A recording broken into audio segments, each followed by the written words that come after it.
In this video, we're gonna take a look at Cedreo. Basically, this is the easiest 3D home design tool for beginners.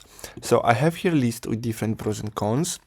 So as you can see, Cedreo best for quick, intuitive 2D 3D home designs. Some pros: fast and user-friendly. You can drop interface with 2-hour project turnaround. Real-time 3D and cross-sections, so instant live 3D, auto-generated cross-section views. Large object library, so over 7,000 furnishings and materials.